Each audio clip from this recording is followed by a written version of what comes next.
him, Will Johnson. Making your debut in so many ways. So thanks for that. Wow. Yes. You just blasted into this town and made your mark, didn't you? You just have brought so much interesting stories to our newspaper. Let's start there. You are a journalist for the Nelson Star. I am, yeah. Yep. I've been doing that for about 2 years now. I moved from the coast and started at the Nelson Star, and I've been there, yeah, for about 2 years now. And what's your history in journalism then? Like what drew you to that, and how did you end up in that field? Well, I've got a tattoo on my arm here. Okay. Illegitimus nod carborundum. I don't know if the cameras can get that or not, but that's Latin for don't let the bastards get you down. It's the motto of the White Horse Star, which I worked at in 2011, and that's where that's where I started my journalism career. Yeah. And then I worked at the Trail Rosin News at one point, and I've worked at various student newspapers and stuff. And then you found your way here. And then I found my way here. It was here, Fernie, or Whitehorse. Oh. And I got 3 job offers, and it basically came down to where do you want to live, and Nelson it was. Well, we're grateful to have you. Yeah. So awesome. And now you're also a writer, you're a teacher. I mean, you take photos, you do just about everything. But your writing, your passion, where does that come from? That's a long time process, isn't it? Not just being a journalist, but being an author. Yeah, I spent about a decade in post-secondary school. I went to theater school first, and then I went into writing. Yeah, it's just always been a passion for me. I tell stories. I tell stories all day long, whether it's just stories about people I've met or places I've gone, and then, obviously journalism is a form of storytelling, and I just funnel it in like a variety of directions, basically. Yeah. And you've won some awards for your writing?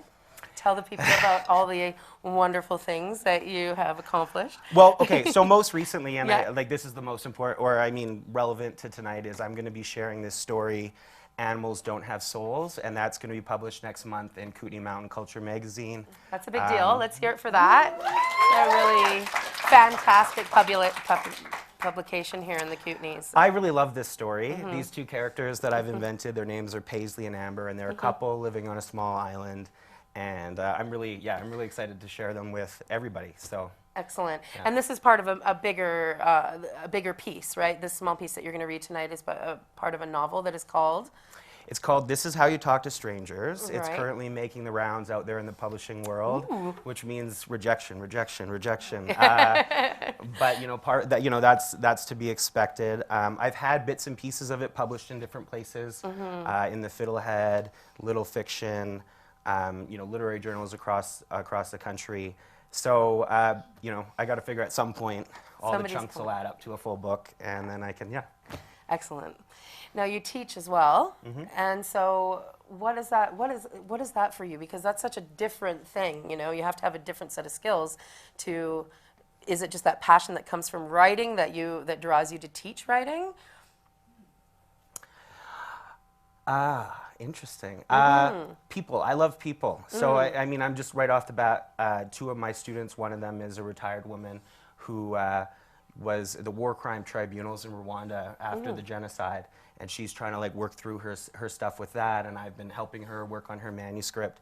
And to me, I feel like I'm learning all this stuff about the Rwandan conflict, and I'm learning, from her perspective, and just trying to help her finesse it and massage it into the right place, That takes me a certain direction. And then I have another student, he's a 21-year-old guy. He's invented this fantastical world called Yuetshin, which is a fantasy world. And he has autism, my student. And his lead character also has autism. She's a little girl named Phoebe. And I've watched as he writes this novel, as little bits and pieces of me kind of come into the book. So at one point I recommended a book to him. And then he mentions the character reading that book in the manuscript. So isn't that exciting? That's really rewarding work then. I find it really rewarding, and Jordan, he works so hard. So just to be a part of his process and to imagine that I can help his fantasy world come to life is really fulfilling for me. Yeah, and be part of that journey with him as well as writing the manuscript with the other women. So what is your personal process as a writer?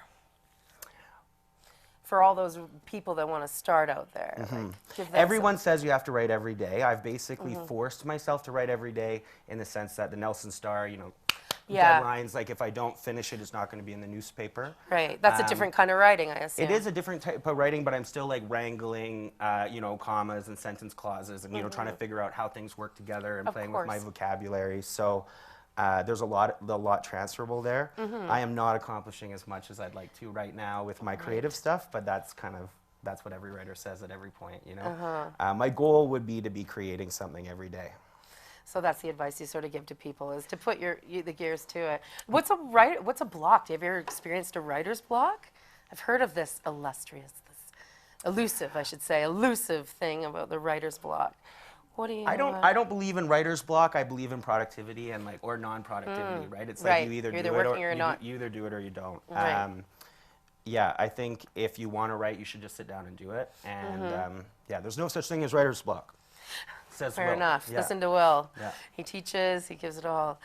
So tell us something else interesting about yourself. What else is going on in the world of Will? Well, you've got things coming up. I do. I'm actually going to be performing in Rock of Ages, which will be at the Capitol in Nelson. I just thought keep busy? I'm starting to get involved in the local community. Yeah.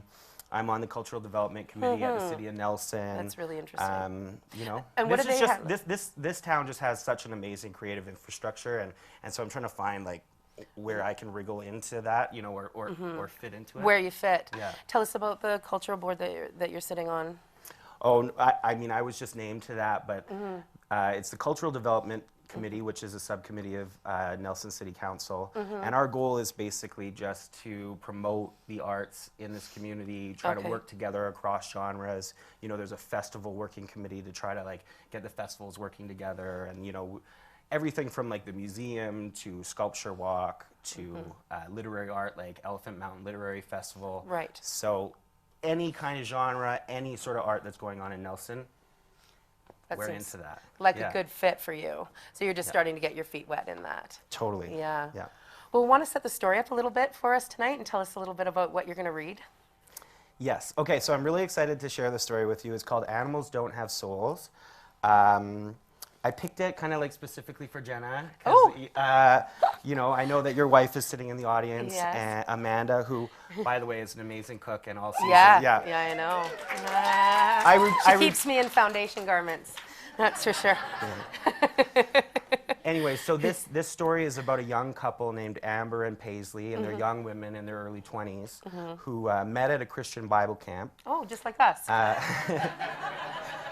And they've now run away, and they're living on this island called Quatsino Island. Okay. And that's pretty much all the setup I need. I'm really excited to hear this. Okay. Take it away, Will Johnson. Ooh, thank you very much.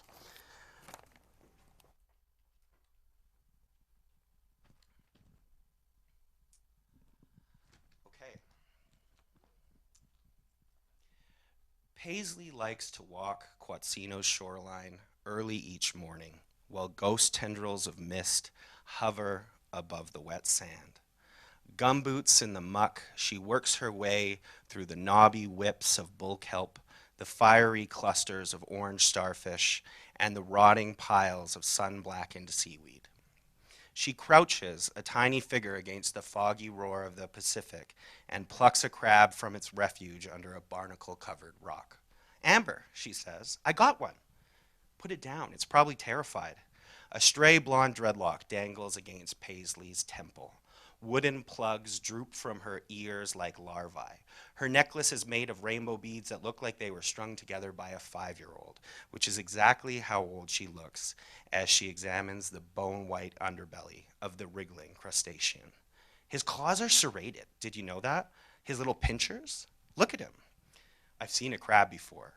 And he's got those weird alien eyes, the tube kind, like a snail. A sailboat burbles by 30 feet away. A July breeze whips along the sand and tugs at our clothing. The harbor is calm, a few sailboats bobbing tethered to their ocean-slimed buoys as the wind whispers in the trees. It's quiet, which is exactly what we want. Earlier this week, a pair of Garibaldi police cruisers drove a lazy circumference of the island, stopping to interview a couple of the summer residents, then left again the next evening. On clear days, I can almost see the mainland in the distance, but today there's nothing but towering sheets of whiteness laid out before us like a giant book in which the words cannot be read. He's trying to get me, Paisley says, vicious little fucker.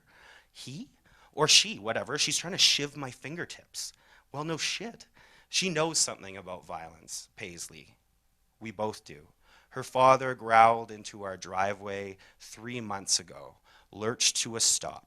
His truck mud-speckled, the driver's side window nothing but knife-like shards of broken glass. It looked like his beastly accomplice. Mr. Troutman caught me in the headlights and pumped the horn with the butt of his hand. Later that night, I sat on the toilet while Paisley dabbed iodine on my cheek. I didn't tell anyone, she said. I swear. It doesn't matter now. That night we grappled under the sheets, her face between my thighs. Our bodies hummed with panicked energy, flushed and frenzied. Afterwards, I dragged on some cargo shorts and stood on our balcony, a cigarette smoldering between my fingers, while the trees sighed and rustled like the scandalized elders of St. Catherine's. Do crabs have brains, you figure? Paisley asks. Like some kind of consciousness? Irrelevant. You're no fun. She pouts. Isn't this what they invented the internet for? Like random shit like this? Wi-Fi sucks out here. Well, you're the one who wanted to live on a fucking island in the first place, I remind her. Despite her early enthusiasm for our sojourn, these days Paisley resents my solitude, the way our lives have slowed. I spend long hours tromping through the foliage, clambering over mossy logs and kick-splashing down creek beds. Green-black vines droop from the canopy as the ocean thunders and pounds. In Garibaldi, Vancouver, Victoria, everywhere else we'd ever lived together, our lives inevitably picked up a whip-neck velocity. I felt like a cornered animal surrounded by the chaotic whine of traffic and the predatory glances of passers-by. When we first saw our cabin, nestled snugly in a shallow canyon and shielded on all sides by slender, arcing arbutus, I knew we'd found our refuge. Yesterday, I wrenched off my boots on the landing. Paisley padded out of the bedroom, clutching her laptop to her chest. One of her dreads was hooked into her mouth, and she was sucking on it. I pecked her on the lips and quick-stripped for the shower. You never want to spend any time with me. Do you see anyone else around? You're the only one, Dolly. You have a monopoly on my attention. But I need real attention, Amber. Stimulation. What am I doing right now? Ignoring you? You don't engage. Not really. My palms have blistered from chopping firewood. I spend a few hours every afternoon splitting logs, black coffee steaming nearby. I like the repetition, the animal exertion. During one break, while I stand breathing hard, a full-grown buck saunters by within 15 feet. It gazes impassively at me, then wanders back into the woods. Paisley's father saw my axe right away. I rested it against my shoulder and felt the reassuring metal heft. His truck door squealed like a pinched child. He stabbed a flashlight in my direction. Where is she, dyke? Paisley likes to get stoned and swim the peninsula while I walk along the shore. Her dreadlocks slither across the surface like aquatic snakes, her shimmering pink innocence undulating below the waves. I huck stones into the water until she runs, shivering, to where I'm waiting with a beach towel. When I was little, they told me animals don't have souls, Paisley says. She's ultra calm, watching the crab wriggle between her fingers. Sometimes I worry she's some sort of sociopath. They? I don't know, people at St. Catherine's? People in Garibaldi? You don't have to listen to them anymore. The crab frantically pinches the air. Its tiny legs poke into the soft pad of her thumb. She flips it over to examine the design of the shell. I could squish him so easily, but you won't. I could pull off one of his legs, maybe. He's got, what, like 6, 8? I'm not fucking around, Paige. Don't do it. Why not? Paisley looks surprised by my intensity. This is the longest conversation we've had in days. She dances a few feet away and dangles the crab from her fingers. I make an aggressive lurch in her direction and hold out my hand, palm first. She juts out her jaw, and I realize, with a jolt, that she isn't afraid of me. After a few seconds, she turns and hurls her tiny captive into the sea. She bites her bottom lip, her feet unsteady on the rattling stones. I don't think I want to live here anymore, she says. I think I've got to go back to the mainland. What are you talking about? I miss people. I don't know. It's not like we can do this forever, right? Eventually we've got to go back. 3 months ago, I drove her father's truck across Quatsino during the twilight hours. My headlights slashed through the dark as gravel crackled and spat under my tires. The wind licked my bloody fingertips. Paisley would have liked the way the taillights danced as they sunk below the surf. As I stand before her now, each of us waiting for the other to speak first, my heart thrums. I thought she was the one that needed protection, but maybe I've misjudged.